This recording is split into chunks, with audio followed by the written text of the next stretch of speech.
Hello and welcome to another update video about Ethereum. So we take a look at the ETH chart here, daily time frame, and the idea is that on this chart the market could still rally in a larger degree, C wave to the upside, two new all-time highs. Main question at the moment is whether we get that one more high or not.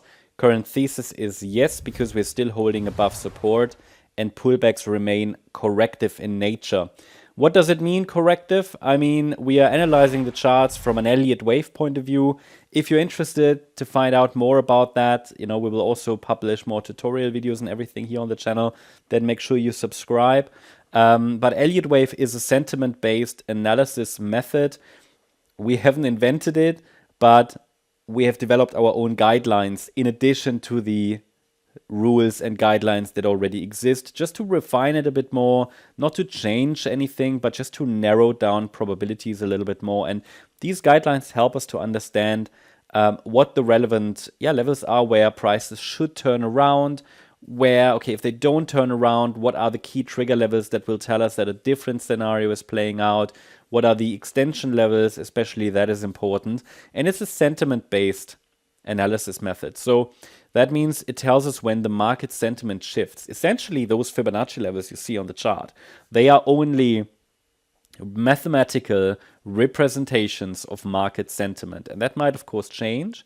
Of course, sentiment can change. It's not so much about predicting, to a degree it is, but it's more about risk management and to understand when is the thesis that we have actually going to be invalidated. And that will keep us safe in whatever we do, because we know when I want to trade a certain move and I know, okay, if that happens, this move is likely not going to play out, well, then I can decide, do I still want to stay involved or not? Most likely not, because it would be a different trading plan, right? If I'm trading a move, I want to trade that move. I don't want to trade anything else. I have to get out, okay, that depends on the personal trading plan, but Elliott wave gives us a really good toolbox to understand market structure, and it can assist the development of a trading plan really well. Now, so at the moment, because we are still holding above this support area between $2,407 and $3,167, the overall focus would be on higher prices still. And the idea is that circle wave C to the upside could start. That's circle wave C of wave 5, basically the last wave of this cycle. And it could start from here, right? Okay, what you cannot rule out, or what I cannot rule out, what we cannot rule out, is that another low forms. Hold on.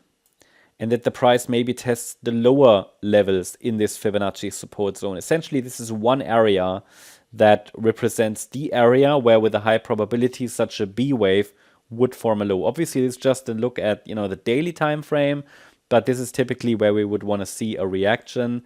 It is entirely possible that the price already bottomed here in the B wave on the 13th of January.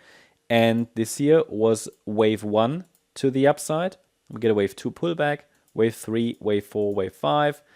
And then we have to see, this is only really the very first assessment. What we then have to see, as long as this last swing low is holding from the 13th of January at $2,920, do we form a 5-wave move up? If yes, then we call that wave 1 of C, probably. Then there will be a wave 2 of C. So this would be wave 1, this would be wave 2, forming a higher low, wave 3, wave 4, wave 5, and it should take us into the blue target area. Again, wave C is a 5-wave move. Could all of this be the entire C wave? Yes, but it would probably be quite short. We see that based on the length of the wave 1, which is where our guidelines come into play. So it is a very complex method, but we try to make it as simple as possible. It is quite easy to understand. It's quite difficult to learn, but based on the boxes that we have on the chart, it's quite easy to see, where the prices should react. And for now, confirmation that we're moving up, the next degree of confirmation would be a break above the swing high from Friday from a week ago, so above $3,530, followed by a break above $3,750.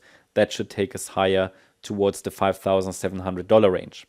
Now let's take a look at the smaller time frame. Well, what you can see here is that the market rallied in 5 waves from the swing low that formed on the 13th of January, just as I showed you on the larger time frame. But here we see the detailed scenario. If you watched previous videos in the last few days, then you know that the short-term support, micro support, is located between $3,033 and $3,188. So as long as we're holding that, the overall focus would be on higher prices. The question is, of course, is wave 2 already in or not? At the moment, I have no definite breakout signal to the upside. The triangle I was tracking here in the B wave, here, yeah, that, well, it broke out to the downside kind of, but it failed to fully break out. So while we touch support again, it is not a B wave triangle, I can tell you that. But the B wave might either extend or the wave 2 might have bottomed. If the wave 2 bottomed, we should see in the coming sessions quite a rapid move up, because it would be a third wave that's starting. I haven't seen that strength yet. So I'm not very convinced yet that we're breaking out, but either way, it is expected, either directly or after maybe another test of support in wave C of a larger wave 2. That's what I'm tracking. So all I can say is this could still be a B wave easily, but again, you never know.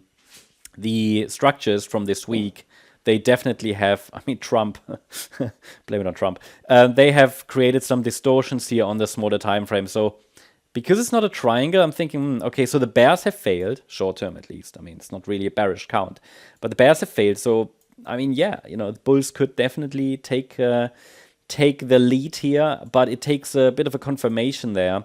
Important is just that the support area was reached, right? So it's a deep enough pullback to call it complete. We just need evidence from an analysis point of view. So I need a break above 3,450 roughly for confirmation. And then a move above this last swing high is needed as well at 3,530. And then it should take us into the area. And that's not the 5,700 area. No, this is just sort of an initial milestone target. Price should get to close to $4,000, 3,976 in wave 3. That's the update about Ethereum. Hope you liked the update. If you did, please hit the like button, leave a comment, and subscribe. And if you really like the content, then please check out the channel membership. Also, make sure that you follow us on Instagram and Twitter for additional content. And if you are interested in the membership, feel free to check out our channel page. There's a short video that explains the membership. In addition to that, you get access to, so as a member, you get access to member-only videos. These are exclusively available to you as members. For example, Rune was covered today, many other coins in the last few days and weeks, and there are additional updates in our member live streams every Sunday. You get access to Discord as a gold member, and also additional learning material. TradingView live charts are part of the gold membership, so you can check that out if you're interested. But again, that's all explained in that video. Thank you very much. Bye-bye.